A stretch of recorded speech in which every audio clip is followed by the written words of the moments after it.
안녕하십니까. 오늘은 장로외신학대학교 조직신학 교수이신 송영원 교수님을 모셨습니다. 교수님은 한서망교회가 주대한 동화 석좌 교수이십니다. 석좌 교수라는 게 뭡니까? 예, 석좌 교수라는 것은 사실은 어떤 분야에 굉장히 학문적 공로, 그 영역에 아주 탁월함을 인정받아서 그 학문 영역에서 모두에게 인정받은 학자에게 주어지는 그런 이제 교수직이고요. 이것은 학교에서 더 이상 그분을 서포트한다기보다는 이제는 그 석좌를 기업 석좌도 있고요. 어떤 재단에서 석좌를 하기도 하고 교회 석좌를 하기도 하는데 우리 장로외신학대학교 같은 경우는 교회나 또는 기관에서 여전도협회 같은 기관에서 석좌를 모셔서 저희 장신대 같은 경우는 가장 그 과에서 또 그 영역에서 가장 이제 학문적으로 또 여러 가지 다방면에 인정받는 분들을 따로 이제 선정해서 세우는 그런 자리라고 할 수 있습니다. 국제적으로 보면은 탁월한 석학들이 다 석좌 교수로 그렇죠, 맞습니다. 네, 그렇게 있는 것 같아요. 김은용 총장이 총장이 되시면서부터 우리 한서망 교회의 어떤 목회 역량, 또 예배와 설교, 또 예응모 목사님의 설립 정신 이런 것들을 기념해서 석좌 교수 한 분 모셨으면 좋겠다. 몇 번이고 부탁을 했는데 뭐 동화 이름을 쓴다는 게 제 혼데 좀 쑥스럽고 그래서 사양을 하다가 그렇지 않습니다. 우리 후임이 교수님을 정경하고 또 김은용 교수님이 추천해서 아마 모시게 된 것 같습니다. 뭐 한서망교회 석좌 교수로 모시게 된 거 우리는 영광인데 어떤 느낌이나 소감이 있으십니까? 제가 소감이 있습니다, 목사님. 사실 저희 장로외신학대학교에 목사님 성함으로 된 석좌가 딱 셋이 있거든요. 첫 번째는 소양 주기철 목사님 석좌가 있고요. 또 하나는 사랑의 원자탄 손양원 목사님 석좌가 있고 요번에 세 번째로 이제 동화 유영모 목사님 석좌가 이제 세워진 거거든요. 두 분은 이제 사실은 하나님께 부름받은 다음에 석좌가 되신 거고 이제 목사님 석좌는 이제 살아생전에 저희들이 처음으로 모신 거라고 하더라고요. 그래서 제가 그 세 분의 그 특징을 좀 봤습니다. 이제 그냥 석좌를 받을 수는 없고 그래서 보니까 역시 그 첫 번째 석좌이신 주기철 목사님은 일사가고 결국 이제 믿음을 지키기 위해서 순교하신 분이라서 저는 이분은 믿음의 영성이다. 그리고 사랑의 원자탄 그 이제 원수까지 사랑하신 손양원 목사님은 그 박의 정신도 투철하셨고 사랑의 영성. 그 다음에 우리 동화 유영모 목사님은 우리가 동화 석좌잖아요. 그래서 이게 사실은 겨울에 피어난 꽃인데 이게 영어로 하면 윈터 블러썸이라고 하거든요. 아주 엄혹한 그 추운 계절에 피어나는 끝까지 지지 않는 꽃인데 요거는 소망을 뜻합니다. 그런데 또 한서망교회 원로 목사님이시잖아요. 설립자 목사님이시고 그래서 하나님께서 이렇게 믿음의 영성, 사랑의 영성, 그리고 소망의 영성 이렇게 해서 신망의 영성으로 장신대 세 분 목사님 석좌를 완성하셨구나. 오늘 목사님 만나면 그 얘기 꼭 드리고 싶어서 그래서 그 믿음과 사랑이 해서 소망까지 이제 된 것 같습니다. 두려운 일이네요.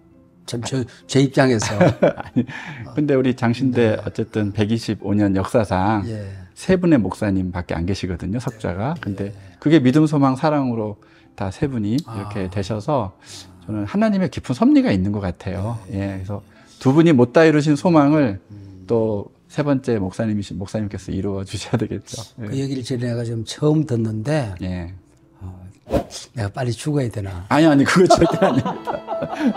소망이시니까 오래오래. 아니 너무 부끄러워서 그렇습니다. 가는 길은 그 길인데 큰일 났습니다. 교수님은 처음부터 교수를 생각하고 신학을 하셨나요? 아니면은 소명이 어떻게 교수로 가시게 됐을까? 저는 처음에는 당연히 목회만 생각하고 신학교에 왔고요. 교수가 된다는 생각은 사실 해본 적이 없습니다. 근데 공부를 하게 된 거는 이제 제가 제주 영락교 출신인데요.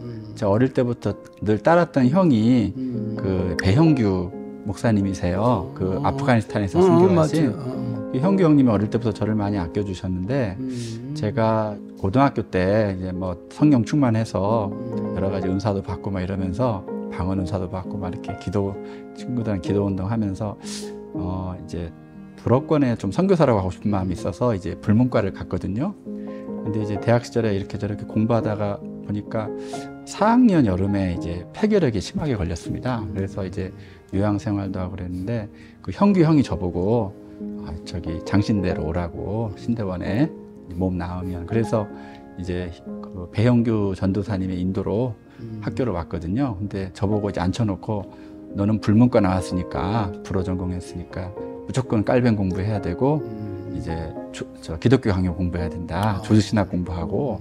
근데 그 형님이 아주 강권해서 이제 조직신학 공부 시작했고 나중에 이제 공부도 하게 되는데 마침 이제 제가 석사 마치고 이제 박사로 들어갈 때 형규 형이 한국에서 꼭 보자고 하면서 저보고 이제 아프가니스탄 가는데 그 파송립을 들여달라고 하더라고요. 근데 비행기 시간이 안 맞아서 제가 지금 요번 주 못 들어갑니다 했더니 그러면 이제 미국에서 이제 아프가니스탄 다녀오면 감사의 배로 들여달라고 그러고 가셨어요. 그런데 이제 그때 이제 순교하셨죠. 그래서 이제 사실은 영국에 가서 첫 학기에는 좀 많이 좀 힘들었습니다. 이제 형님 그 죽음 때문에. 근데 그래도 그 배영규 목사님 그 믿음의 이제 부탁을 제가 받은 것도 있고 그래서 그래서 잘 마치고 와서 또 그냥 목회를 더 하고 싶었는데 또 학교에서도 자꾸 칼빈 가르치라고 하시고 자꾸 이제 겸임으로 부르셔서 학생들 가르치게 하는데 또 보니까 복음을 직접 전하는 것도 참 좋지만 또 복음을 전하는 자들을 제가 잘 전할 수 있도록 또 교관 역할을 하는 것도 이것 또한 너무 좋은 일이다 이런 생각이 들어서 그냥 하나님이 이끄심 받아 이제 왔습니다. 전혀 생각지 못했지만 목사의 인사권은 하나님이 가지고 계시다. 흔히 제가 그렇게 얘기를 하는데 저는 교수가 되리라고 생각을 했어요. 근데 선교사라고 부름이 오더라고요. 응답을 못했어요. 내 속에 내적 확신이 없어서 그러다가 목회를 하게 되거든요. 우리가 아무리 계획해도 우리 걸음을 인도하시는 분은 하나님이셨으니까 맞습니다. 교수님으로 나는 교수가 되고 싶은 사람이었는데 못 되고 기도하는 사람이 되었습니다. 저는 반대로 돼가지고 목사님하고 이렇게 만나서 너무 뵙게 돼서 너무 반갑습니다. 감사하게 생각합니다. 지금 한국 교회가 위중하잖아요. 문제 아닌 것이 없는, 그렇죠. 위기 아닌 것이 없는. 한국 교회를 생각하면 자꾸 저는 울어요. 눈물이 나요. 혼자 있을 때는 많이 우는데 어때 한국 교회를 보시면? 저는 이제 최근에는 이제 신학교 캠퍼스 안에 있으면서 한국 교회를 보지 않겠습니까? 아무래도. 그래서 뭐 신문에 칼럼도 쓰고 여러 가지 다른 것도 하지만 역시 제가 늘 가까이 보는 거는 신학생들이거든요. 근데 이제 과거에 저희들이 입학할 때만 해도 경쟁률도 뭐 한 10대 1 가까이 됐고요. 무엇보다 그 입학 지원하는 학생들의 그 학력이랄까요? 뭐 이런 것들이 굉장히 다채롭고 짱짱했습니다. 근데 그때는 물론 그때도 다 열정도 많고 순수함도 많고 그랬지만 그때는 우리 신학생들이 목회 현장에 가서 한번 멋지게 목회하고 싶은 그런 또 욕심들도 만만치 않았습니다. 사실은. 그래서 큰 교회 목회하고 싶은 그런 표현들도 하고 또 여러 가지 목회에 대해서 갖고 있는 포부들도 컸고요. 또 실제로 나가서 여러 가지 기회들도 많았으니까. 근데 최근에 신학생들 보면 그런 포부를 갖고 오지는 않는 것 같아요. 그러니까 저는 이거 좋은 뜻으로 얘기하는 겁니다. 뭐냐면 요즘은 신학교를 가려고도 잘 안 하지만 또 신학교 나와도 지금 굉장히 어렵다. 앞으로 장래가. 그리고 신학생들 중에 절반 이상이 아버님들이 다 개척교 목사님들이 많으세요. 그러니까 무슨 말이냐면 어릴 때부터 정말 개척교 하면서 고생한 자기 아버지를 보면서 제가 상담해보면 대부분이 자기는 절대로 아버지처럼 안 살겠다 하던 친구들이 하나님이 어떻게 만져가지고 온 케이스들이 되게 많아요. 그런 친구들이 한 절반 가까이 되고 그래서 이 친구들은 내가 목회 현장 좀 더 좋은 데 가고 남들이 가고 싶어하는 데 가고 가야 되겠다 이런 마음들보다는 하나님이 이제 현장이 어렵긴 하지만 그래도 하나님의 일을 하고 싶다. 그리고 어떻게든 어렵지만 그래도 감당하겠다. 이런 마음들을 가지고 막 큰 포부보다는 좀 진실된 마음을 갖고 오는 친구들이 많습니다. 그래서 또 제가 지금 장신대 이번에 총장님께서 한마음 장신 한마음 기도회 대표 지도교수 맡으라 그래서 이제 맡고 이제 해보니까요. 저희 한마음 기도회 이제 친구들이 어떻게 처음에 시작됐냐 하면 자발적으로 시작했습니다. 그래서 그전엔 각각 기도 모임들이 있었는데 자발적으로 이제 그 에즈베리 이제 붕 일어날 때쯤 저희 장신대에서도 기도 붕이 일어나서 매일 정오에 모여서 한 100명 가까이 모여서 기도를 하는 거예요. 자발적으로. 그래서 억지로 하는 게 아니라 무슨 하라고 시킨 것도 아니고 근데 벌써 한 이제 3년 가까이 해오고 있고요. 한 달에 한 번씩 저녁 기도할 때는 한 600명씩 모입니다. 기도하러. 그래서 사실은 이 코로나 이전에는 사회 문제에 관심이 많았습니다. 저는 그것도 좋다고 보거든요. 근데 코로나를 겪으면서는 학생들이 이제 교회 문제에 관심을 많이 갔어요. 어떻게 하면 이제 교회를 살리는 목회를 할 거냐. 사회 문제만 관심 가지면 그것도 필요하지만 더 긴급한 문제가. 그래서 저는 이 풍경이 좀 많이 달라졌는데요. 지금 우리 학생들의 이런 순수함과 열정을 저희들이 잘 길러주면 그래도 한국교회는 그 다음 또 하나님 역사에 이렇게 가실 것 같다 생각하고 또 제가 옛날 말씀 들어보니까 옛날엔 또 미달인 시절도 있었다고 하더라고요. 70년대. 근데 그때 목사님들이 제일 목회를 잘하셨다는 거예요. 우리 세대 그래요. 예, 목사님 세대가. 근데 저희들은 경쟁률이 되게 높았거든요. 헤매고 있습니다. 근데 요즘 애들은 경쟁률은 떨어졌지만 하나님의 또 기준이 또 다른 것 같아요. 쓰임새가. 그래서 오히려 더 겸손하고 더 이렇게 낮은 자세로 하니까 오히려 더 희망이 있지 않을까? 이런 생각도 해봅니다. 10대 1 될 때 제가 지원했으면 전 떨어졌을 거예요. 근데 저희들은 붙었지만 헤매고 있습니다. 다들 열심히 하지만. 소명부터는 말씀 잘 들었고 예수를 믿은 지는 어떤 계기로 언제부터 믿으셨는지. 저는 저희 어머니께서 그 뭐 12살 때 뭐 교회 종소리 듣고 이제 교회를 새벽기도를 이제 시작하셔서 오늘날까지 하시는데요. 제주영락교에서. 예, 제주영락교에서. 이제 어머니 밑에서 이제 저는 모태신앙으로 컸습니다. 어머니한테 제일 영향도 많이 받았고요. 근데 이제 어릴 때는 우리 목사님, 저희 교회 목사님이 40일 새벽 금식 기도를 2번이나 하셨어요. 그 김창근 목사님이셨는데, 그래서 이 목회자 될 우리 소망을 다 이제 우리는 포기했습니다. 목사님이 된다는 거는 좀 불가능하다고, 보통 사람은. 그래서 그렇게 40일 금식 기도를 막 하시는 목사님 보면서 목회자 된다는 건 엄두도 못 냈고요. 그래서 그냥 평신도로 이렇게 해외에서 이렇게 선교하면서 지내볼까 뭐 이런 정도밖에 꿈을 갖지 못하다가 이제 아까 말씀하신 그런 계기들을 통해서 이제 저 신학교에 들어왔고요. 근데 이제 또 들어와서는 이제 안에서 만난 저희 동기들 보니까 역전의 용사들이 많더라고요. 그래서 그분들하고 같이 호흡하고 그래서 같이 이렇게 영성을, 공동체 영성을 좀 다져가면서 오늘날까지 이렇게 신앙생활을 해오게 된 것 같습니다. 우리 가족이 되셔서 우리 참 영광스럽습니다. 제가 너무 기쁩니다. 우리 한서만교회 성도님들에게 남기고 싶은 말씀 주시면 감사하겠습니다. 제가 2018년 11월 마지막 날에 쓴 국민일보 칼럼이 있는데요. 그 제목이 끝까지 지지 않는 꽃, 컴마하고 소망이었어요. 그때는 이제 제가 그 칼럼을 쓸 때 그 희망과 소망이 다른 것이다 이런 걸 썼습니다. 자꾸 엘룰이라고 왜 프랑스의 사회학자, 신학자 그분이 그 잊혀진 소망이라는 책이 있습니다. 그래서 그 책에 보면 그 우리말로는 뭐 희망, 소망 다 같은 거 아니야? 이러는데 그 책에 보면 불어 단어로는 이게 구분이 돼 있어요. 그래서 희망하면 그냥 에스포아르 이렇게 돼 있고 소망하면 에스페랑스 이렇게 돼 있습니다. 이게 어떤 차이가 있냐면 희망이라는 거예요. 사람들의 희망, 세상의 희망이라고 하는 이 에스포아르라고 하는 건 좀 바랄만 해서 바라는 거예요. 그러니까 계산해보고 기대도 해보고 좀 생각해보고 계산해보고 좀 해보니까 이거 될 것 같은 거예요. 그래서 이거 한번 기대해봄직만 하다. 우리 한번 기대해보자. 희망을 가져보자. 할 때 에스포아를 씁니다.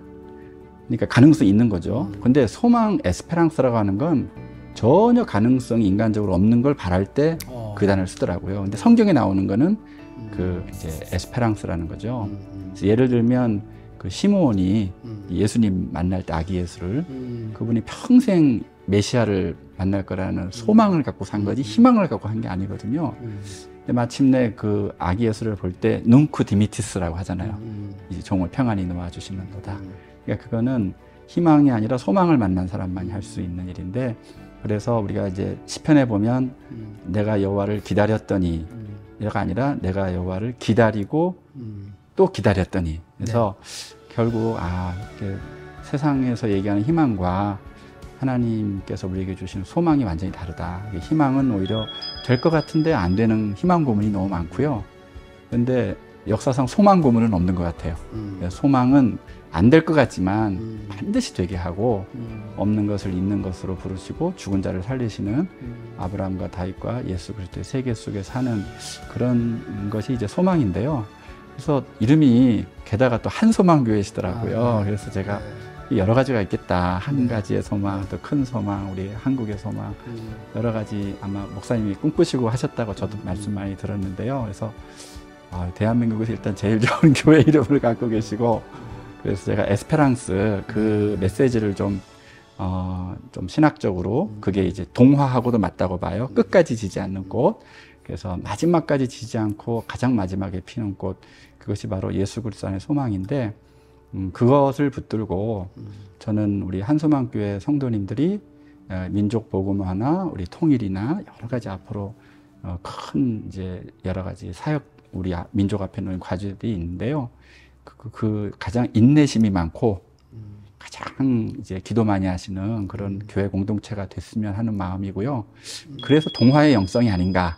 예, 그래서 그 윈터 블로썸 겨울꽃 마지막 끝까지 피는 그 꽃의 영성을 가지고 목사님께서 동화의 영성으로 우리 한소망교회 목회해 주셨고, 또 지금도 하고 계시고, 또 학생들에게 또 그런 목사님의 뜻과 생각과 그동안 불철주야 노력하신 것들을 좀 신학적으로나 목회적으로 제가 또 학생들한테 잘 전수해주는 그런 역할, 또 하나는 우리 성도님들께는 우리 장로회 신학대학교가 기본이 되는 우리 통합측에 또 개혁신학 그런 전통 우리 성도님들이 잘 기본 신학적으로 튼튼하게 그런 교회 공동체가 될 수 있도록 또 섬기는 일, 그걸 뭐 중간에 이렇게 심부름꾼을 좀 하고 싶은 마음이 있고, 또 그런 가운데 성도님들 만나게 돼서 참 기쁘고 감사합니다.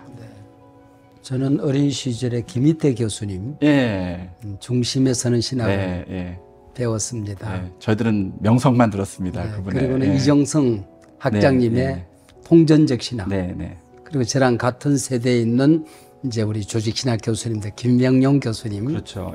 현유한 교수님, 윤배 교수님, 이런 분들이 같이 있었던 분이고, 우리 교단의 신학의 정체성을 이끌어가게 될 조직 신학의 이제 거봉, 우리 송영 교수님을 우리들이 기도하고 내시게 돼서 교회는 퍽 영광스럽고 또 더 많이 기도해야 되겠다 생각하고 한국의 신학의 큰 강물을 만들어가는 귀한 교수님이 되시기를 축복합니다.